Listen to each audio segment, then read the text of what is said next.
नमस्कार साथियों, सभी अभ्यर्थियों का ब्रह्मवर्त एजुकेशन चैनल पर हार्दिक अभिनंदन है। जैसा कि आप सभी अभ्यर्थियों ने बीएसटीसी 2024 की फर्स्ट कॉलेज आवंटन जो है वो देख लिया होगा। कितने अभ्यर्थियों को कॉलेज आवंटन हुआ है ये आपने न्यूज़पेपर के माध्यम से भी देख लिया होगा। फिर भी अभ्यर्थी 7-8 सवाल कर रहे हैं जो मैं आपको बताने का प्रयास कर रहा हूँ। यहाँ पर 7 सवाल अभ्यर्थियों के फिर भी देखने को मिले हैं।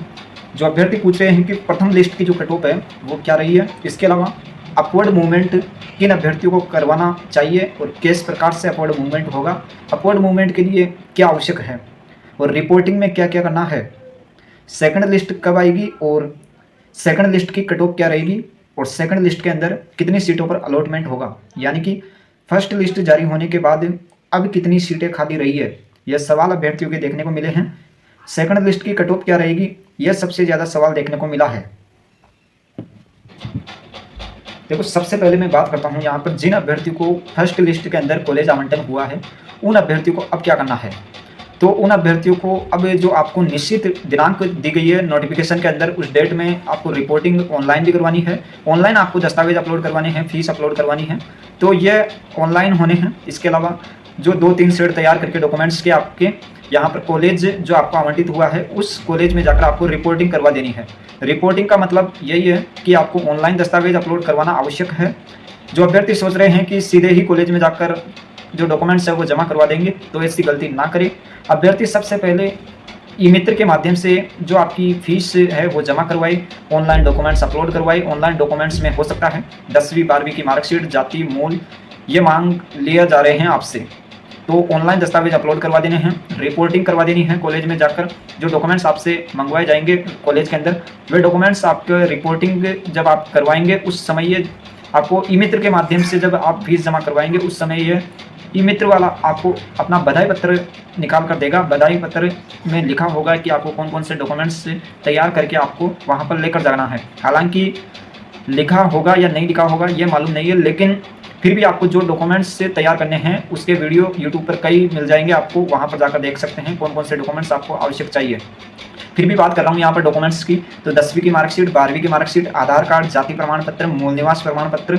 इसके अलावा आपका जो बीएसटीसी का आवेदन फॉर्म है वह है, रिजल्ट और कुछ यहाँ पर जो महाविद्यालय हैं वो एडमिट कार्ड भी मांग लेते हैं, तो एडमिट कार्ड और अलॉटमेंट लेटर, आपकी 3000 रुपये वाली काउंसलिंग की रसीद, जो काउंसलिंग आपने भरे हैं वो, इसके अलावा जो फीस आपकी जमा होगी उसकी रसीद, ये महत्वपूर्ण डॉक्यूमेंट्स से आपके लिए आवश्यक है। इसके अलावा टीसी यदि किसी कॉलेज में मांगी जाती है तो आपको लेकर जानी है।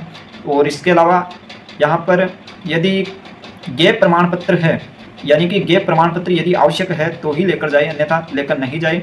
वहाँ पर आपको बताना है कि आपका स्टडी के बीच गैप कैसे रहा, तो इसका प्रमाण पत्र आपको वहाँ पर जाकर देना है। तो ये महत्वपूर्ण डॉक्यूमेंट्स है जो आपको तैयार करके, इसके अलावा आधार कार्ड, बैंक की डायरी, ये भी आपको डॉक्यूमेंट्स ओरिजिनल अपने साथ लेकर जाने हैं। इनकी फोटोकॉपी 2 से 3 सेट तैयार करके आपको लेकर जाना है। हो सकता है 2 सेट कॉलेज वाले अपने पास रख ले और हो सकता है 1 सेट अपने पास रख ले, तो 4-5 फोटो आपकी पासपोर्ट साइज होनी चाहिए, वो भी लेकर जानी है।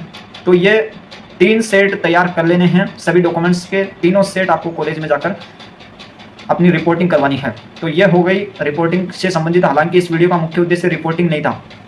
अब हम बात करेंगे अपवर्ड किस प्रकार से करवानी है, किन अभ्यर्थियों को करवाना है।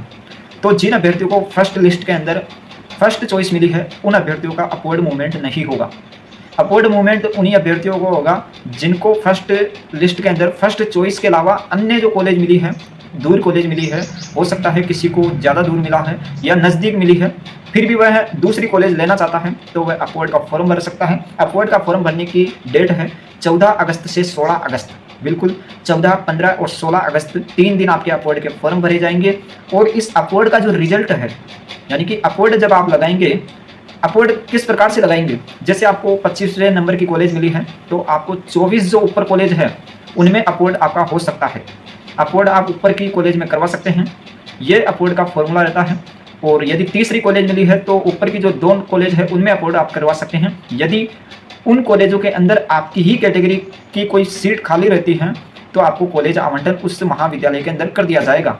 ये यहाँ पर नियम रहते हैं। और बाकी 14 से 16 अगस्त के बीच आपकी जो अपवर्ड फॉर्म है वो भरे जाएंगे। जिन अभ्यर्थियों को मनपसंद कॉलेज चाहिए वे 14 से 16 अगस्त के बीच अपना अपवर्ड फॉर्म भर सकता है, या दूर से नज़दीक कॉलेज पाना चाहता है तो 14 से 16 अगस्त 2024 तक फॉर्म भर सकता है अपवर्ड का रिजल्ट, यानी कि पुनः जो आवंटन होगा आपको अपवर्ड का, जो आपको दोबारा कॉलेज आवंटित होगी वह 19 अगस्त को आवंटित होगी। 19 अगस्त को आपको मालूम चल पाएगा कि आपने जब अपवर्ड कराया तो कौन सी कॉलेज अब आपको मिली है। तो यह अपवर्ड का हो गया।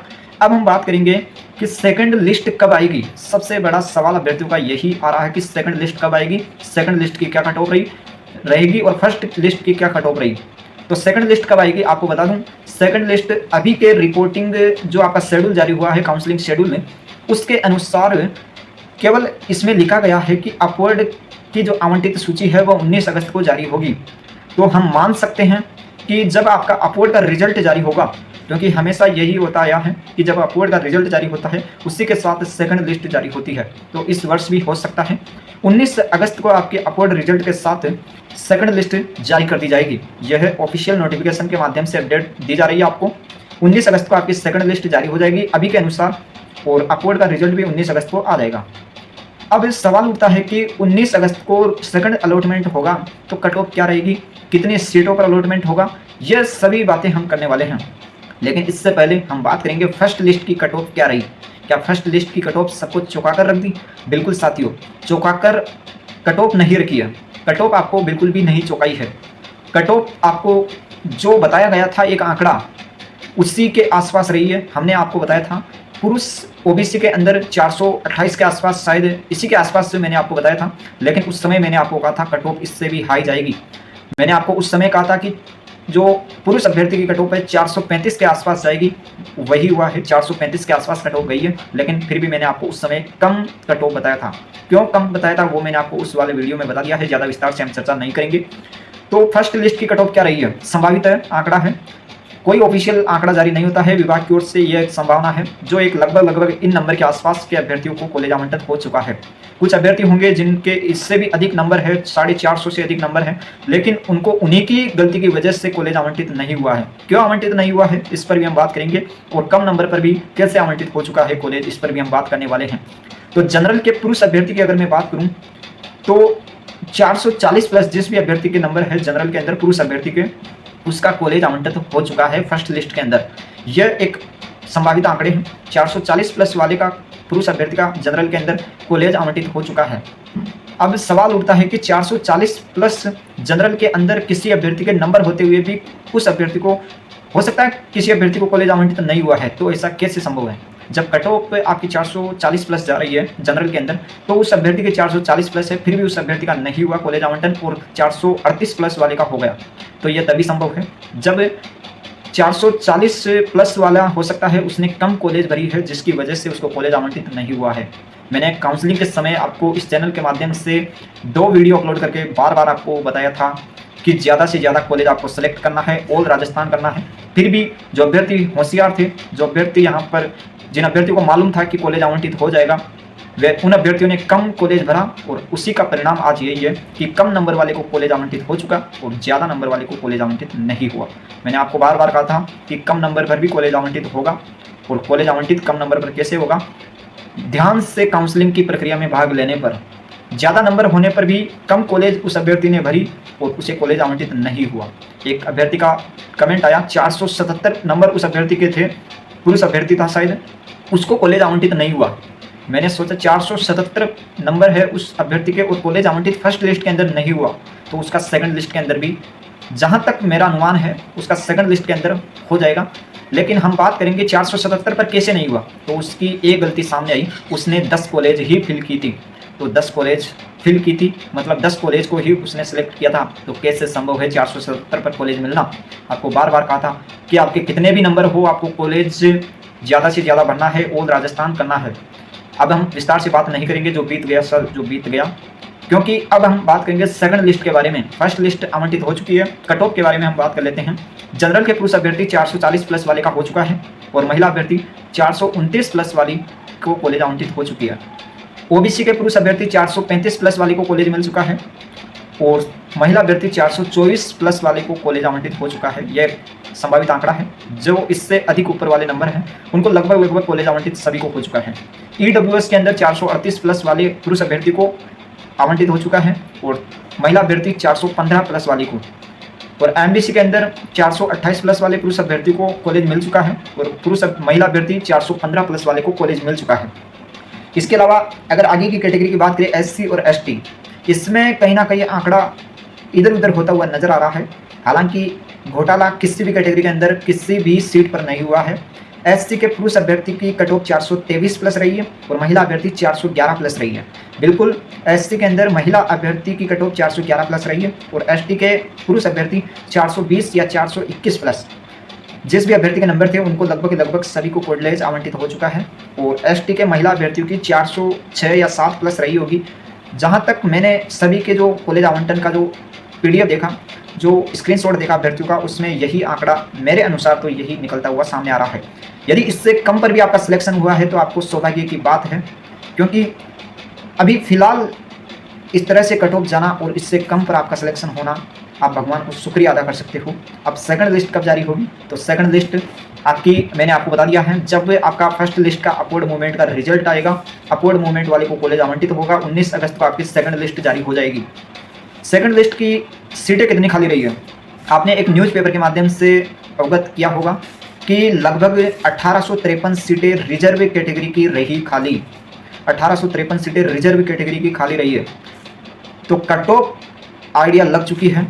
जनरल के जो पुरुष और महिला अभ्यर्थी अब भी सेकंड लिस्ट का इंतजार कर रहे हैं तो वे बड़ी गलती यहाँ पर कर रहे हैं। जो जनरल के पुरुष और महिला अभ्यर्थी है उनको कहना चाहता हूँ, सेकंड लिस्ट का इंतजार किए बिना आप अगली तैयारी में जुड़ जाए, जो भी आप तैयारी करना चाहते हैं, क्योंकि आपकी सीटें बिल्कुल भी खाली नहीं है, पूरी अलॉट हो चुकी है।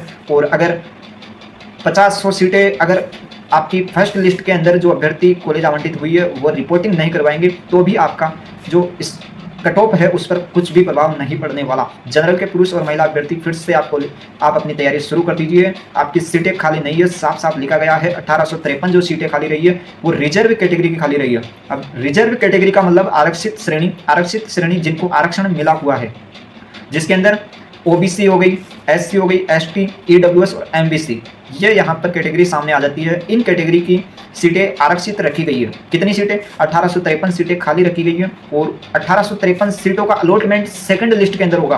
ध्यान से 1853 जो आपकी सीटें खाली रही है उसका अलॉटमेंट सेकंड लिस्ट के अंदर होगा, लेकिन सेकंड लिस्ट क्या 1853 सीटों पर ही आवंटित होगी या नहीं, आपको बता दूं।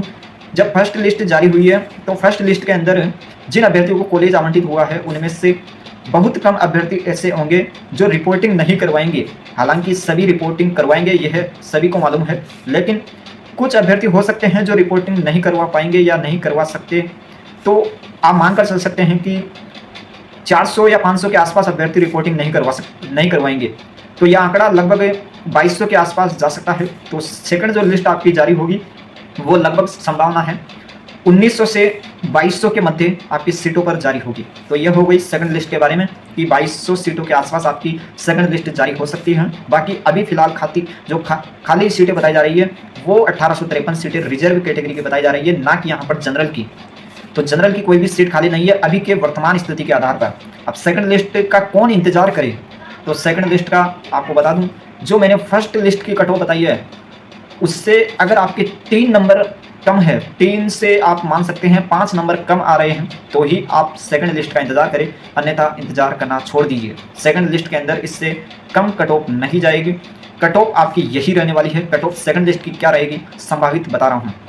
जनरल की कोई भी कट ऑफ आप सेकंड लिस्ट के अंदर नहीं रख सकते, क्योंकि सीटें आपकी अलॉटमेंट हो चुकी है पूरी। फिर भी जनरल की कट ऑफ में आप मान सकते हैं कि जिस भी पुरुष अभ्यर्थी के 440 प्लस है, यदि उसे कॉलेज आवंटित नहीं हुआ है तो सेकंड लिस्ट के अंदर उसे कॉलेज आवंटित हो जाएगा। और महिला अभ्यर्थी 429 प्लस से महिला अभ्यर्थी के हैं जनरल के अंदर, यदि उसे कॉलेज आवंटित नहीं हुआ है तो सेकंड और थर्ड लिस्ट के अंदर हो जाएगा। थर्ड लिस्ट जारी होगी या नहीं होगी यह सेकंड लिस्ट के बाद मालूम चलेगा। ओबीसी के पुरुष अभ्यर्थी यदि आपके 430 प्लस से नंबर आ रहे हैं तो ही आपको सेकंड लिस्ट का इंतजार करना है, अन्यथा इंतजार नहीं करें। और महिला अभ्यर्थी ओबीसी के अंदर 420 प्लस नंबर आ रहे हैं तो ही आप इंतजार करें, अन्यथा नहीं करें। अब हम बात करेंगे ईडब्ल्यूएस के पुरुष अभ्यर्थी से कहना चाहता हूं, आपके 435 प्लस नंबर आ रहे हैं तो ही आप इंतज़ार करें, अन्यथा इंतज़ार नहीं करें, झूठी आप उम्मीद नहीं रखें। महिला अभ्यर्थी की ईडब्ल्यूएस के अंदर 413 प्लस यदि आपके नंबर आ रहे हैं तो आप इंतज़ार कर सकते हैं। और एमबीसी की कट ऑफ की बात करें तो एमबीसी की कट ऑफ संभावना है 428 प्लस रही है फर्स्ट लिस्ट के अंदर, और सेकंड लिस्ट हो सकता है 425 प्लस। जिस भी पुरुष अभ्यर्थी के नंबर आ रहे हैं वो इंतजार कर सकते हैं। बाकी इससे अधिक नंबर है फिर भी आपको कॉलेज आवंटित होगा या नहीं होगा, यह ब्रह्मवर्त एजुकेशन चैनल दावा नहीं करता। एमबीसी के महिला अभ्यर्थी 410 प्लस से नंबर वाली महिला इंतजार कर सकती है सेकंड लिस्ट का।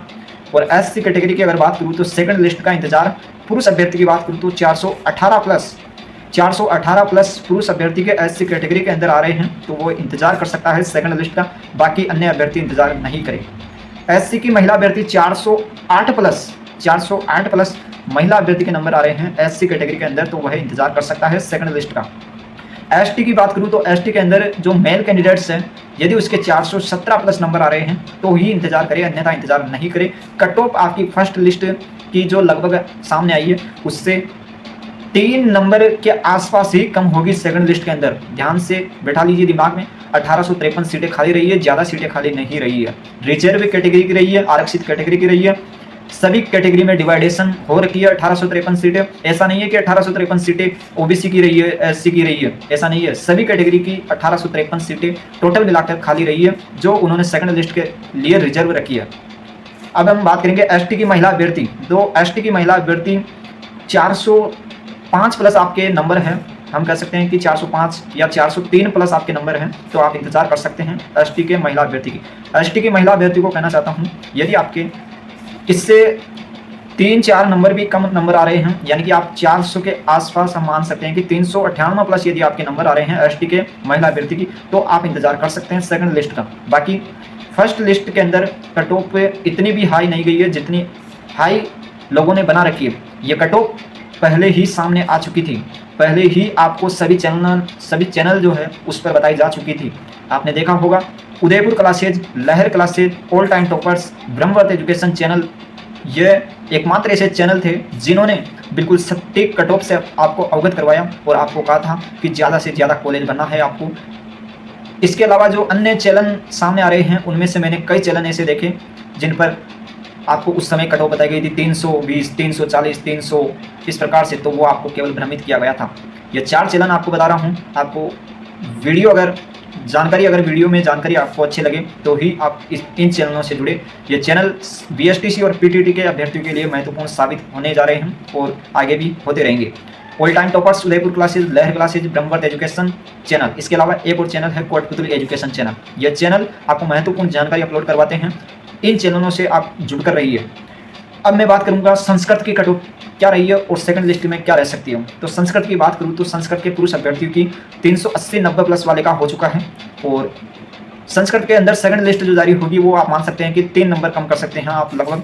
और महिला अभ्यर्थी की यहाँ पर 1-2 महिलाओं के जो संस्कृत की महिलाएँ हैं संस्कृत से बीएसटीसी करना चाहती हैं तो 1-2 महिलाओं की लगभग 340 पर भी हो चुका है कॉलेज आवंटित, तो कुछ महिलाएं हो सकती है। बाकी कट ऑफ थोड़ी बहुत हाई गई है संस्कृत के अंदर भी। और सेकंड लिस्ट का इंतजार कौन कर सकता है मैंने आपको बता दिया है। और एक और सवाल अभ्यर्थियों का देखने को मिला कि जाति प्रमाण पत्र किस किस अभ्यर्थी को आवश्यक है। तो जनरल के अलावा सभी अभ्यर्थियों को जाति प्रमाण पत्र की आवश्यकता है। जनरल के जो पुरुष अभ्यर्थी है, महिला अभ्यर्थी है, उनको जाति प्रमाण पत्र की आवश्यकता नहीं है। ये किस डेट तक का होना चाहिए, कितने ईयर का होना चाहिए, ये आपको यूट्यूब पर कई वीडियोस देखने को मिल जाएंगे। फिलहाल आपको जानकारी दी गई है सेकंड लिस्ट के बारे में, फर्स्ट लिस्ट की कट ऑफ के बारे में और रिपोर्टिंग के बारे में, अपवर्ड के बारे में। अब आगे अभ्यर्थियों का सवाल एक बार देख लेता हूँ कौन कौन से सवाल अभ्यर्थियों को बाकी रह गए हैं। फर्स्ट लिस्ट कब आएगी, अपवर्ड कैसे होगा मैंने आपको बता दिया है, रिपोर्टिंग किस प्रकार से होगी ये बता दिया है, सेकंड लिस्ट कब आएगी। तो सारे सवालों का जवाब मैंने दे दिया है। फिर भी आपका कोई सवाल है तो कमेंट में छाप दीजिएगा, आपको 1 से 2 घंटे के अंदर जवाब देने का प्रयास कर दिया जाएगा। तो धन्यवाद, मिलते हैं नेक्स्ट वीडियो में, तब तक के लिए जय हिंद, जय भारत।